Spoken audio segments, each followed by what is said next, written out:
Welcome to Money on Tap, your personal finance headquarters. Money on Tap is where we bring out the professionals, experience, and some fun in what we call three-dimensional investing, utilizing insurance, brokerage, and fee-based planning. That's what we do on this show. We look at all sides of the issues, and we're bringing a fully independent planning perspective to the table. My name is Seth Krussman, and I'm joined here once again with Ben Brayshaw. Hey, Seth. How are you doing this morning? I'm doing well. And I always appreciate the ask. Thank you very much. You can reach us at 855-226-8551 or email us at info@yourmoneyontap.com. You can also find us at Facebook /3D Investing. My favorite, folks, Twitter. You can take a look at us at BFG_LLC. That stands for Brayshaw Financial Group, and that's what we're bringing to the table here today. Is Brayshaw Financial Group, independent planning. Ben Brayshaw, Seth Krussman. A little bit of love, a little hooray.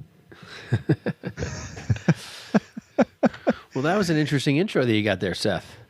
Yeah. Well, some days it happens. Yeah. Welcome. So, hey, we've got a lot of stuff going on today. We got a pretty good show we're pretty excited about.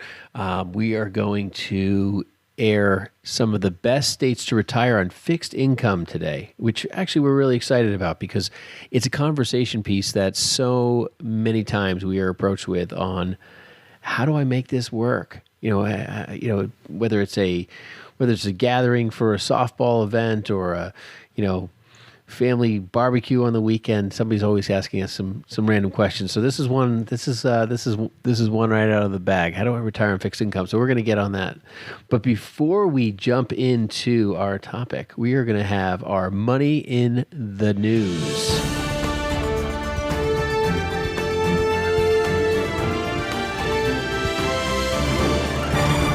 And our first article today, from the Wall Street Journal is about this enormous gold coin that was brought to the great island of Manhattan. There's a gigantic gold coin that Richard Hayes brought. It's literally, the coin it's enormous, Seth. I saw the size of it. It was like 32 inches in diameter, which is not that big when you think about it. I mean, it's enormous for a coin, but when I see that as a $45 million coin, I think something more the size of a Volkswagen, right? Oh yeah, I mean this thing is, but it's sizable. I mean it's 3.5, it's 2.5 feet round. Yeah, that's crazy. Yeah, 5 inches thick. So half a foot thick, 32 inches in diameter. It's big enough, right? But it's 2,200 pounds, 2,200 pounds. So I think what's really interesting about this is that they just left the coin on the street overnight. I mean, that's pretty amazing. There was somebody watching that the whole time. Of course. You can figure out a way to get $45 million off the street. If it's only 2,200 pounds, trust me. Somebody's using it. It might be a small crane. But I think that's what's amazing about this is that, so this coin is valued at $45 million. Richard Hayes, who is the chief executive of the Perth Mint in Australia, the coin has, Queen Elizabeth on one side, it has the kangaroo on the other side. And I'm not trying to offend anybody if I've not stated those correctly, but the coin weighs 2,200 pounds. And as Seth said, it's just astronomical. But what I found really interesting about this article, Seth, was not so much the trust he had in the American people of Manhattan to leave the coin there or any of that stuff, but I was tremendously moved by the comparison of how much gold weighs. Yeah. So this was interesting. It says, so a cubic foot of iron weighs 491 pounds. Mm-hmm. The same volume. So when's the last time you tried to just lift 491 pounds? 500 pounds of iron. Yeah, it's usually part of my start out on the workout every morning. So it's not too bad. But when I ramp up, Seth, I switch from my iron weights to my gold weights, and the same volume is 1,206 pounds. That's 2.5 times almost what the iron weighs. I'm so glad you did that math for me because it was taking me a minute there. Yeah. I mean, but think about how heavy that is. So then the article even gets even better because it races over to talk about how in that movie, what was the name of the movie? I got to find it here. The Mini Coopers. So it has to do with Mark Wahlberg. Italian Job. So they're literally talking about how it would be impossible for those Mini Coopers to move the gold that were in the vehicles. And that they would have toppled over backwards and everything else. So it's really, really funny about how you know who points that stuff out to me on the regular is my dad. He's the worst to watch one of these movies with. He's like, yeah, they could never do that. The whole time he sits there and picks it apart. He's like, they have no idea how much gold weighs. Look at what they're doing with that. Oh, I know. Well, and then the article is even drops into another thing. So the gold coin, this is not the first time a gold coin has been made of significant size. And so the Royal Canadian Mint lent one of their gold coins to the Berlin Museum in 2017. It weighed 221 pounds. So it was a little less than, about 10%, 10% of this size. Okay. So whatever that would be, it's an enormous coin, 221 pound coin. Well, anyways, that's more like what I lift on my treadmill every day. Yeah, right. Exactly, Seth. Yeah. So, but anyways, this coin was stolen, and the article says the heist made Ocean's 11, which is a movie reference, look way too complex. The thieves climbed a ladder, forced open a window, smashed the security case, and rolled away the 221-pound coin in a wheelbarrow. 4 men, including a museum guard, were arrested several months later, but the coin was never recovered. I mean, if you can actually throw a coin and a wheelbarrow into a robbery and not get caught, you're probably a genius. Just kidding. I mean, this is so simplistically stupid. No wonder it got stolen. Doesn't sound nearly as good as my neighbor's pile of bark dust out there that keeps wanting a wheelbarrow to disappear at night. I wound up a wheelbarrow short on my load of bark dust this year. So. Oh, nice. Very nice. Neighborhood. Oh, gosh. So. Seth, do you want to introduce this next article we have for Money in the News? No, I just want to commend you actually on that last one. You actually got Ocean's 11 correct on that, and that was good. That was a good job. No problem. Yeah. Oh. So Anderson Cooper. Now this is a little sad, folks. I don't know how many of you know who Anderson Cooper is, but he is kind of one of these stars on TV, CNN. You'd recognize him. You'd probably walk by the grocery store if you don't know who he is and be like, oh, that guy. I recognize him. Well, come to find out that Anderson Cooper will inherit less than $1.5 million from his mama, Gloria Vanderbilt's estate. Unfortunately, his mom did pass away, and it was presumed that she was around $200 million. $200 million. Wow. Yeah. The legend of Vanderbilt. But no, that doesn't seem to be so. And despite her wealthy roots in her sizable inheritance, which came from Cornelius Vanderbilt, her dad, and that whole Vanderbilt dynasty there. The 90s just were not so good to Gloria. And apparently she did not find a way to tailor her lifestyle down so that, sad story is that, Anderson Cooper is not going to get more than $1.5 million. And yeah. You know what this story is a story of poor planning.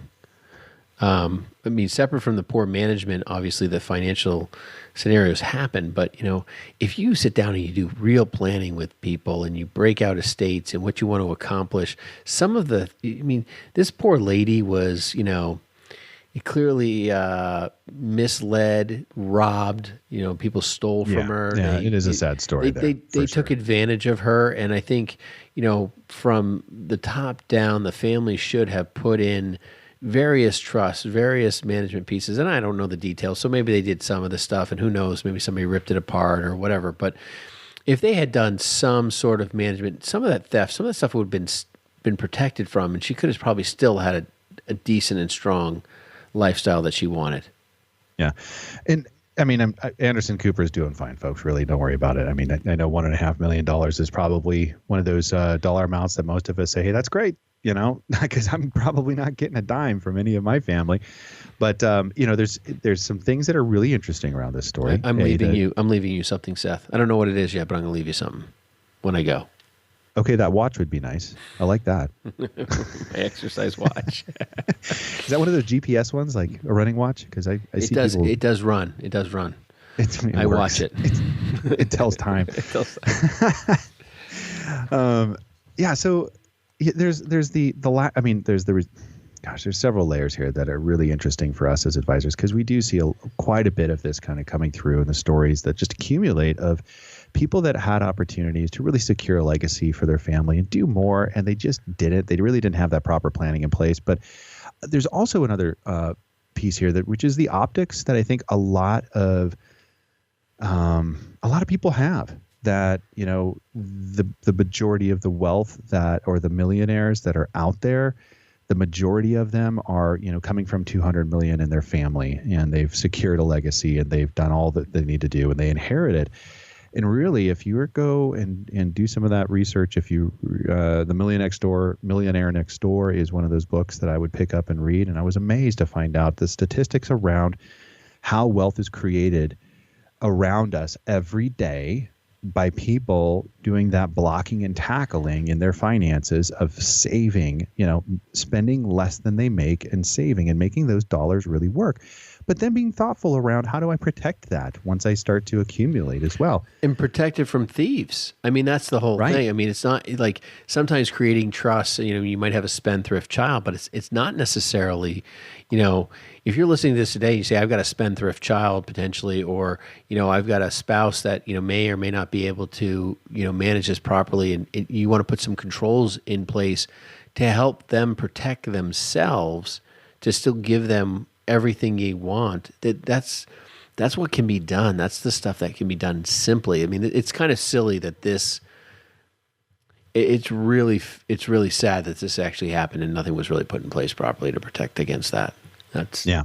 A lot of the time, the folks that are left really without a clue are actually in debt. If you see Anderson Cooper trying to carry that 2,200 gold coin off of Wall Street. Oh my gosh. So, hey, sneakers are giving art a run for its money. First of a kind Sotheby's This is auction. Incredible. I love talking about this money stuff that's out there, because it is just such a eye opener to how much money exists that's not in the control of anyone for purpose of like taking care of themselves. Like this is just wasted cash, and it just boggles my mind at the level at which this actually occurs. Sorry, go ahead. No, that's fine. Yeah, so Sotheby's is teaming up with the streetwear marketplace Stadium Goods to auction 100 pairs of the rarest sneakers ever produced, including a sample of one of the first Nike Inc. running shoes with a pre-sale high estimate of $160,000. The Nike Moon shoe is one of only 12 pairs created. It was designed by Nike co-founder and track coach Bill Bowerman for runners in the 1972 Olympic trials. The pair up for auction, handmade, Stadium Goods said. Other sneakers include 2011 and 2016 versions of Back to the Future Part 2 limited edition shoes by Nike. I've never even heard of those. I didn't even know he was wearing. I didn't know Michael J. Fox in Back to the Future 2 was even wearing Nikes. Yeah. Yeah, I'm more of a watch guy, Ben, if you haven't noticed. So I think you're right. I wonder how many people, who's going to go out and spend $160,000? There's loads of people that are probably right there just like, yeah, this is great. I've got an option to get some of these things, and they're calling in their bids or have their bidders there standing by. But I love the idea that somebody's going to grab a pair of these and they're just going to go out for a run. You're going to go to the track. Yeah. And just going to be like, Bust. I wonder what it feels like. Yeah, seriously. Well, I think the article kind of comes to a conclusion, and they believe that the highest valued sneaker is $190,000 for a pair of Converse shoes which were worn by Michael Jordan in the 1984 Olympic basketball final. That's crazy. Yeah. Converse. I never knew Jordan was in Converse. Is that the crazy part, that he was wearing Converse, or that they were 190,000? Well, I think it's kind of funny. Maybe he had the ability to wear something different because he was in the Olympics and not under some other contract. All right, that's going to do it for us. Money in the news. And you're listening to Money on Tap. Don't go away. We'll be right back. We're going to be bringing to you 11 states to retire on a fixed income. Hi, my name is Seth Krussman, partner with Brayshaw Financial Group and one of the co-hosts of Money on Tap. One of the biggest concerns and largest expenses people face today is taxes. Without thoughtful planning, taxes can destroy future retirement dollars, eliminating the possibility of a timely retirement or dreams of what you want retirement to look like. If you're like most people, you're getting closer and closer to retirement, and you may be wondering if you're taking the right steps. Will my income be enough? Will rising taxes force me to give up my dreams? How does inflation factor into all of this? These are real concerns, and you're not alone. Putting a plan around your financial future is what we do. If you have questions when it comes to your financial security, and if you're looking for a personalized solution, contact us at Brayshaw Financial Group, 855-226-8551. It's time for you to start getting answers to your questions. Headquartered in Bedford, New Hampshire, Brayshaw Financial has offices across the country. We'd love the opportunity to show you how we can help. There's absolutely no cost or obligation to meet with us. Call us at 855-226-8551. 855-226-8551. Now back to Money on Tap with Ben and Seth.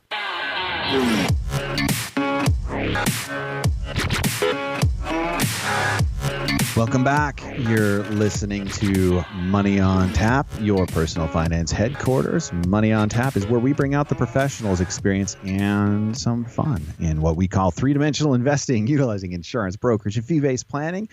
And you can reach us at 855-226-8551 or email us at info@yourmoneyontap.com. You can also find us at Facebook, folks, 3D Investing.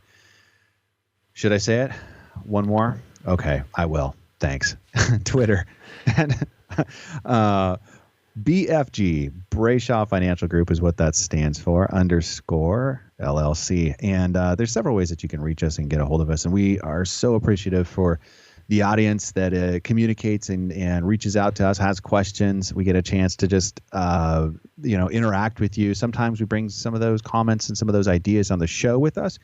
And if that's you, thank you. We appreciate it that you want to have information from us. We're working in this. We're working for you daily, figuring out ways that we can work with what is happening in the retirement landscape. Part of that is in retirement, where do you live, or where would you like to live? We're going to talk about that a little bit, but there's a different side of that as well in the area that we're going to address specifically, which is fixed income. A lot of people in retirement are on a fixed income. And so what does that mean, and how to create that fixed income, different ways to drive that income, and why would some states or locations work better for you if that's where you're at? Yeah, Seth, it's interesting when it comes to, fixed income and developing an income strategy, because retirement is not about accumulating assets. It's the movement of accumulation in that phase of life to that new phase called the distribution phase. And a lot of people are really focusing, even some of the more wealthy people who think, I can just take income out of this. They're still thinking fixed. They're still thinking a fixed number of income, and they're trying to evaluate a lifestyle around that. Now, there's a lot of moving parts to this because, like anything, we talk about the three-dimensional process in investing. In in choosing where you're going to retire and how you're going to retire is really going to have a bearing, because some states have income tax, some states have dividend taxes, some states, have none of those things. And you need to evaluate that, because, how you're taking your income and so forth, and how it might hit and affect you versus, passive and, passive income from real estate versus, maybe you're a consultant and you're collecting income and doing a little bit of consulting on the side. You may want to evaluate various states to look at. Like, you might say, hey, I'm thinking about Florida or Arizona, and I'm not sure which one's right for me. But I really kind of like those two. And that's a conversation I've heard in our office before. Or I really like Georgia and Florida, or, Tennessee. And I think what we're going to do today is we're going to talk a little bit about the various states and how those states differ a little bit. But the real encouragement here, I think, is to really say to you, if you're thinking about retiring, or you're in your late 50s, early 60s, and you're saying, hey, where am I going to retire? What am I going to do? Prepping how your distributions happen is really important to make sure it's as tax friendly and as tax advantageous for you to keep as much of your money in your pocket and give less to the government. There's nothing wrong with saying that. It's just saying we're going to do it the right way, the very best way, the most opportunistic way. But the preparation ahead of time is necessary, and you need to be aware of that. And I think that's a really core point. Yeah. So that accumulation and that distribution is one of these ideas that, or actualities is what it is when you are at a certain point in saving. And you can be a saver all your life. There's some of these ideas, or some of these habits that are continuous and carry on with us as our personal finance journey. But there's going to be a point in time where you don't do what you do right now. If you're working right now, it's either you leave the job, you do something else. Just today, as a matter of fact, I got a call from a really wonderful lady at our chamber here, and she just wanted to give me a heads up and thank me for being a part of the chamber and a part of her community, and let me know what she's doing. And she's going to go ahead and move away from working for the chamber. She's going to turn her house and her land into like a wedding venue and do a bed and breakfast. It's different. It's a different chapter in her life that she's writing. Her husband said, "That's fine, honey. I was planning on working until I was 80 anyways."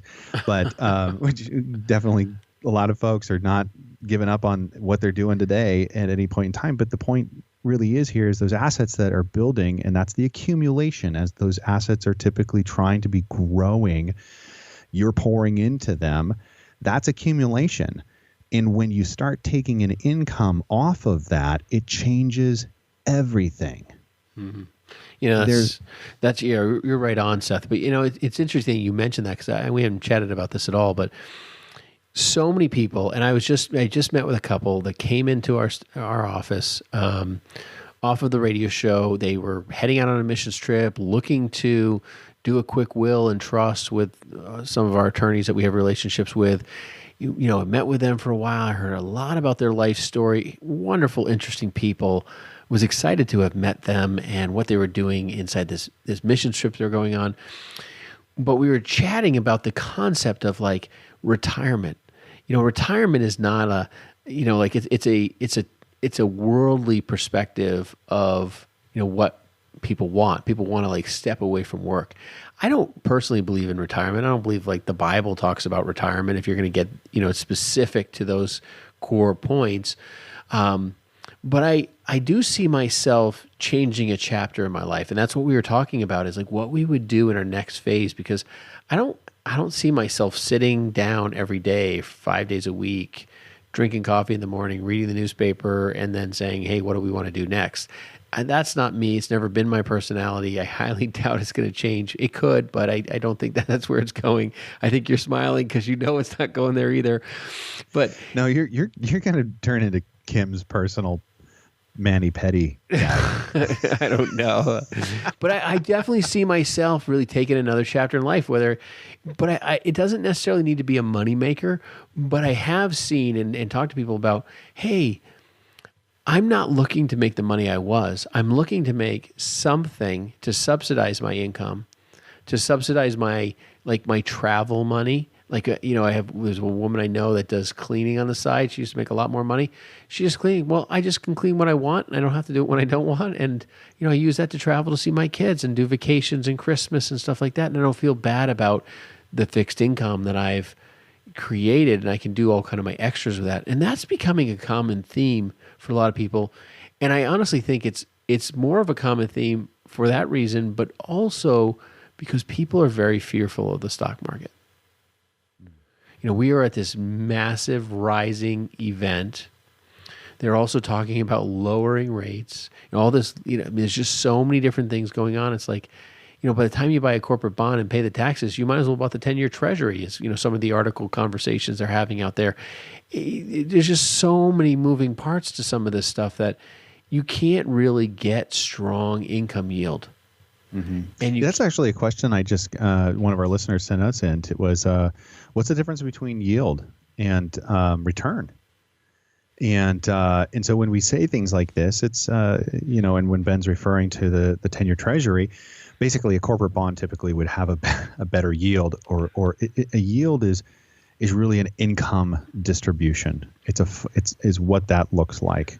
And it's a percentage, and you own $1,000 of it, and it's going to give you 2% or 3%. That's the yield that's pouring off of this. But then the return is really a different articulation of usually growth on a when you have say a stock. Yeah. So those are some of the terms that we're talking about. And usually in income, people are going to look for things like yield. And where can we get yield? Where can we get income? Right. Where can we get the most yield? Where can we get that most income? And people are really... Get me some of that Ben yield. Get me some of that Ben yield. Yeah, right. So, this is like a really, like if you're listening to this and you're saying to yourself, oh yeah, this is exactly what you're not alone. This is a very, very common question. And I think you can create yield by reducing expenses, essentially. And I think that's where we're going with the 11 states to retire on a fixed income. I don't even agree with that's not what I'm looking to do, Ben. Yeah. You're looking to live in the most expensive place ever. Yep. No, gotcha. No, I don't want to change a thing I'm doing. I just want you to come through with more money at the end of the day. That's what I'm paying you for, buddy. No comment. I love it. Well, at the end of the day, Seth, straight up, Oregon's not on the top of the list here. So I'll let you know. We're going to go there now. Didn't even make the list. So there's a reason for that, Ben. And it's not, we really have enough people moving to Oregon without it even making the list. So we're doing just fine. Thanks.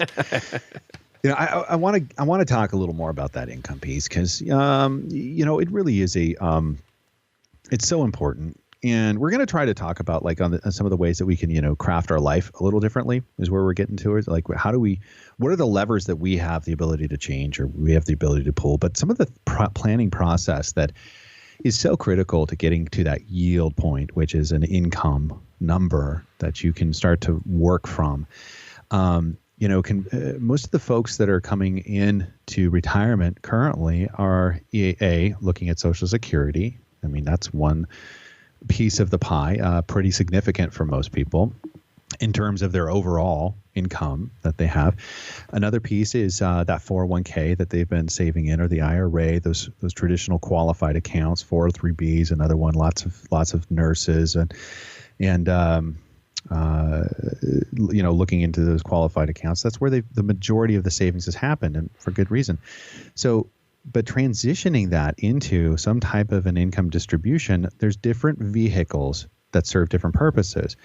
People talk about index funds and buying index funds or buying the S&P 500 index and what's the market doing? Well, that's typically a growth or an accumulation type of a vehicle, and that can still be inside of a portfolio at some level when going into that distribution phase. But some of the more standardized practice, vehicles that are or tools that are there are going to be those dividend stocks or the bond. The bond world that's that yield term that we talk about, and buying those bond or bond ladders that that create and generate those income, which are fairly reliable, is the thing there that people go to, and less fluctuation in a portfolio, or if there's a downturn in the market, that's typically a flight to safety is what they look like. So there's less volatility, more reliability in the income piece.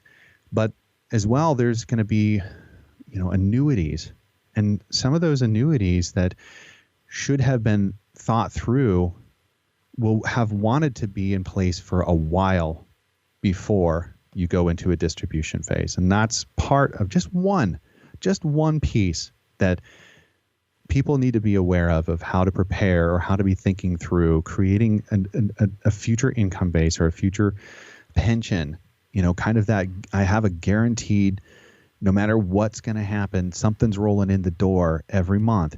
And those are just components to that distribution phase that people want to be thinking about. Yeah, the thing is there's so many moving parts to income. I was just thinking about some of the tax traps inside, a lot of people talk about muni bonds and are looking for tax-free income, but even those can become a little dangerous. Sometimes muni bonds and the income that you're getting and so forth can force Social Security to be, pushed in to be taxed, even though the muni bond is tax-free. And so there's just so many different traps out there that you need to manage, and you need to work with a professional when you're really trying to create truly optimal fixed income. Because that optimal fixed income is really where you're driving both the evaluation of the state you're living in when you're retiring, the distributions, the amount of money, the type of investments you're using, and the overall market movements that are going on. Like the market's at an all-time high right now. There's some scary things going on. We're seeing banks having great yields right now because people are not investing as much. There's a lot of stuff going on right here that's concerning. And, we've got China, and we've got trade wars, and we've got all sorts of pieces. So this is not a simple, push the button. But what I want to do is, I think in touching on these things, which we're going to get back here in a second on, I want to touch on evaluating the states for how you can be more flexible in your retirement. I'll leave it over to you, Seth. Thanks, Ben. You're listening to Money on Tap, and we're going to come back with the best states for you to live in a fixed income world. You're listening to Money on Tap. We'll be right back. Hi, my name is Ben Brayshaw, one of the co-hosts of Money on Tap. If you have questions when it comes to your retirement and are looking for a personalized solution, contact us at Brayshaw Financial Group. In today's volatile stock market, we can help you plan to find your successful retirement solution. Am I saving enough? Am I saving into the right places? Do my investments match my appetite for risk? Do I have a tax strategy that is going to help me keep more of what I earn? How can I maximize my Social Security income? If you are like most people, you are getting closer and closer to your retirement and may be wondering if you're taking the right steps. If you're in retirement, you may be wondering, am I maximizing my income while preserving my estate and caring for my family? We talk about all things financial in what we call three-dimensional investing, putting a plan around your financial future.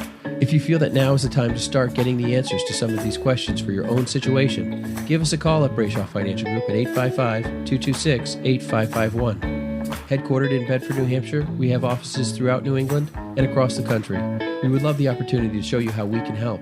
There's absolutely no cost or obligation just to meet with us, and we welcome you to our office. Call us at 855-226-8551. More Money on Tap in just a moment.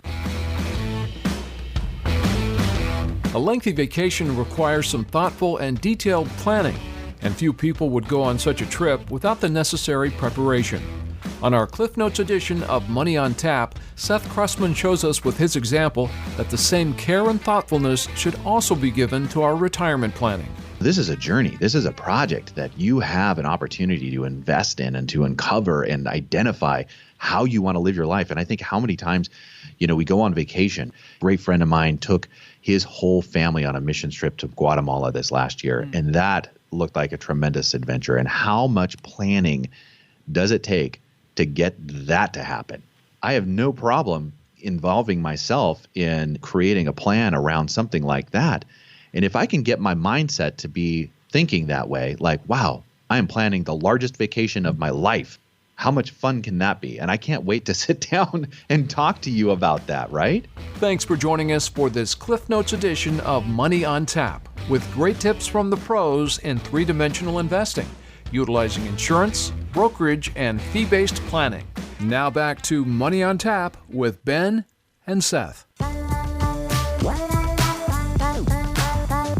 Welcome back. You're listening to Money on Tap, your personal finance headquarters. Money on Tap's where we bring out the professionals, experience, and some fun in what we call three-dimensional investing. We're going to look at all sides of the issues here as we bring a fully independent planning perspective to the table.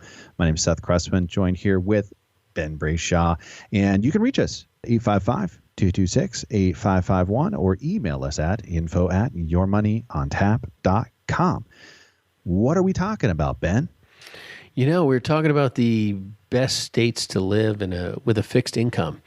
And this is going to be fun. I love this kind of information because we get these questions all the time. So I love reading these articles that we get. And I love diving into this stuff because some of it is totally nonsense. And then some of it's actually really valuable considerations about, why you would be there or why you'd be here. But, obviously some of the states we're going to go through are pristine places to want to retire. So, they're going to fall on the list a little bit because just scenery alone. So, but, I have never been to the state of Alabama, Seth. Have you ever been to the state of Alabama? That's my answer. Yeah, I've never been to Alabama. I'm pretty sure I've flown all over the country, but I don't think I ever touched down ever in Alabama. Does Georgia count? I've been to Georgia, Seth. Okay. I have been to Georgia, but I have not been to Bama. No. But Alabama, it's the state is a very inexpensive place to live. The average cost of living is number 9 among all 50 states.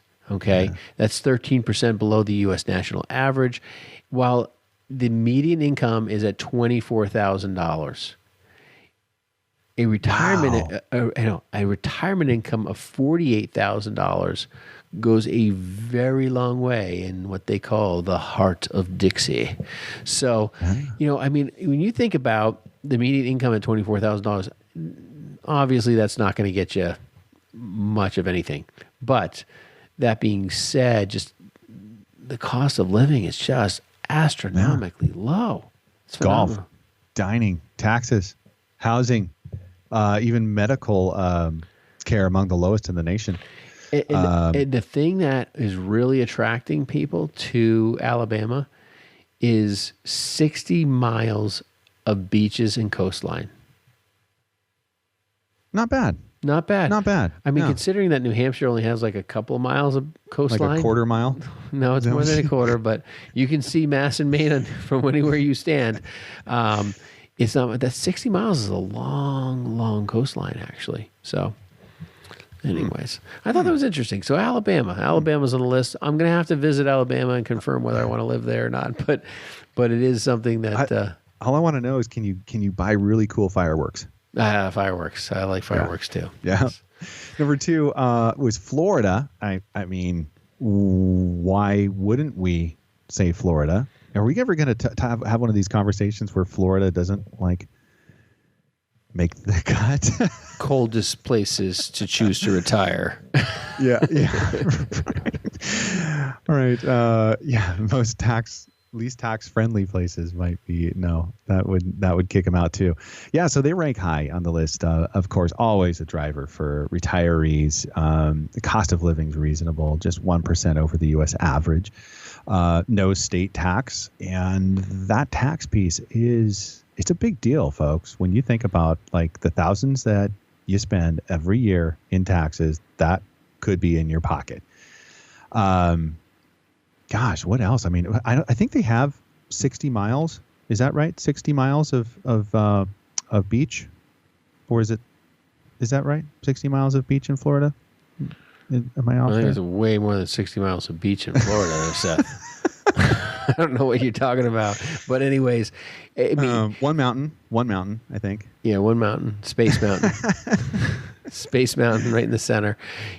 I think Florida's an interesting state. Not having income tax is is a very helpful scenario on retiring and evaluating your taxes. State taxes are a big, like, whoa, I got hit hard. I had one client who retired in New Hampshire, moved to California to be with their daughter, and just is So sorry. blown So sorry. away at the 12% income tax rate. Just absolutely shocked. So, I think with Florida, and, there's just so many beautiful places, but there are expensive parts of Florida, and there are much more reasonable places in Florida to live. So, I think that's an evaluation. And Florida is such a big state, so many different demographics, so many different cost of living areas. I think, depending on your fixed income and what that fixed income is, may make Florida a good opportunity for you. Yeah. I don't think I could last very long if I were to stay at Disney World and try to make that my... It's hot down there, man. It is hot. I mean, the problem with Florida, though, really, if you're on a fixed income, between walking from air conditioner to air conditioner, all right, in the summer, most people that enjoy Florida or truly enjoy Florida that I don't see move back to wherever they're from are people who are snowbirds. And if you're a snowbird, you have a place up north and you have a place down south, that's a different cost of living, which is much more expensive. That is moving back. That is, to me, that's moving back because you're not sticking it out, literally, like sticking it out through that summer because that. But what about the people when you leave in the winter up here and it's freezing cold? They're sticking it out for that either, but it doesn't mean they're, now they're all. Well, we'll get there. You're going to have your chance. Trust me. So, all right. Georgia, the peanut state? Yeah. Really? That's good for me. I like Georgia. I'm a Georgia fan. Yeah. I like Georgia. Median income, 26,000. Cost of living at 15th among all the U.S. states. It's just a little higher than Alabama. They're right next door. So, that's 24. Yeah. Georgia's got so much to offer. I am, outside of Atlanta, I guess. When you get down to all the other areas around there, it's just so beautiful. The mountains and the countryside, the people are always wonderful. But we're talking about money, if that's what we're going to stick with here. And I think it's interesting, the aim for Savannah bit there, the coastal city that lags no other in the entire U.S. with charm. We've spent some time there together, and I love Savannah. It's beautiful. Amazing. Beautiful, beautiful. Yeah. Yeah. I like Georgia a lot. Now, hey, next on the list here, I thought this was really interesting. I'm surprised this made it. No, Oregon? Oregon did not make this list. It's not on there anywhere. Slide it in there. Yeah, you tried. No, it's not Oregon. The next one was Hawaii. I think that everyone knows there's a major difference between those two choices. Yeah. But you know what? Hawaii made it only because it's 11% below the national average in healthcare costs. But it has 60 miles of beach. 60 miles of beach. The problem for anyone who's not, I don't think it's the only reason. Well, the only reason it made that was because 80% ahead of the national average in the cost of living. So the fact that you say part, nobody cares about that part, really. I guess it wouldn't be that if you were living in a tent on the beach, but it's doable, man. Not when you're in retirement. Okay. You'd be surprised. I'm seeing more people do it in retirement there than I have before.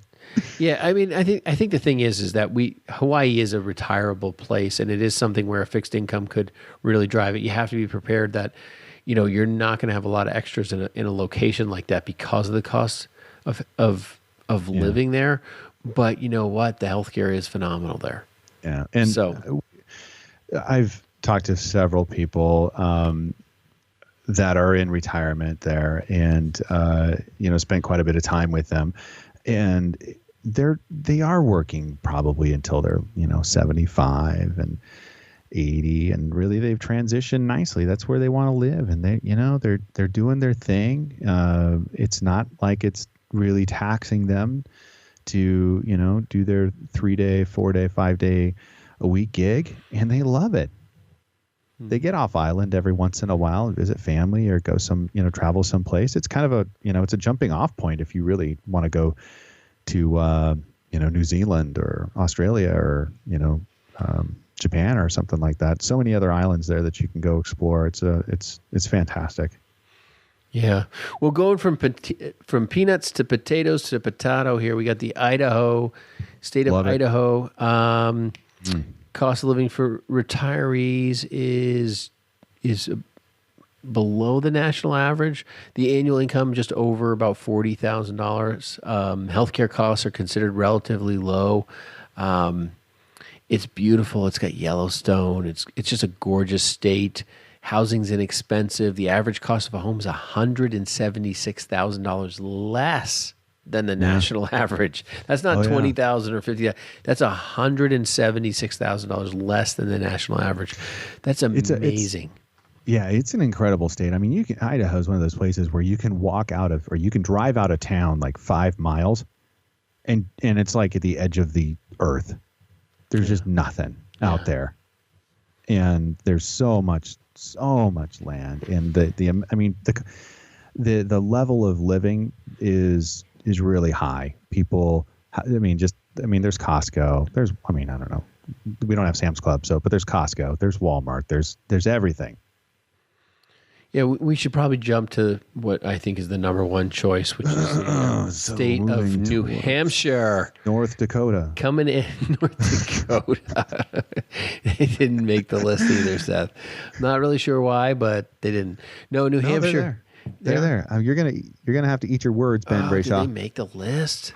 Yeah, they did. Man, that was a mistake. Well, they're right behind New Hampshire. Go ahead, enjoy your moment in that sun or the cold. So the average cost of living is 18% above the national average. But we've got Red Sox and we've got Harvard. We got all sorts of. You can't claim that. Oh, we do. It's an hour away, baby. We're the 7th lowest tax burden in the U.S. New Hampshire, we offer a great 0 income tax rate. Sales tax is only on food and meals and housing. It's pretty good. It's not bad, buddy. And it is on housing. Wow, is it ever on housing? Yeah, but we're still lower than all the other big states, so it's not bad at all. No, New Hampshire, wonderful place to live. Enjoyed it most of my life here. And the rest, the other 8 months of the year, enjoy Florida. The other 8. Try the other 9 or 10. So, North Dakota, Seth. Told you. What is up with North Dakota being on this list? Unbelievable. Okay. It's up there with you. I have not been to North Dakota. And my answer on that one is the same. So we're going to have to take the word for it on here. Low cost of living, just 1% over the national average. I'm surprised it's over and not under. But state income taxes are low from 1.1 to 2.9. So there's some strong opportunity. They've got a huge oil industry there, and the median cost of housing is extremely affordable. There's a lot of huge positives, and I'm sure the pictures of North Dakota are gorgeous. So I'm sure it's absolutely amazing if you're into hunting and fishing and hiking and so forth. So that's pretty cool. So all offenses to those who live in North Dakota, I apologize. Wind power there too, I think. It just seems to blow.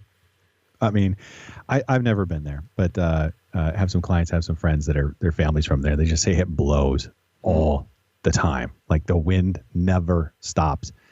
Really? So lots of great resources there. South Dakota. Sister state. Yeah. And Tennessee.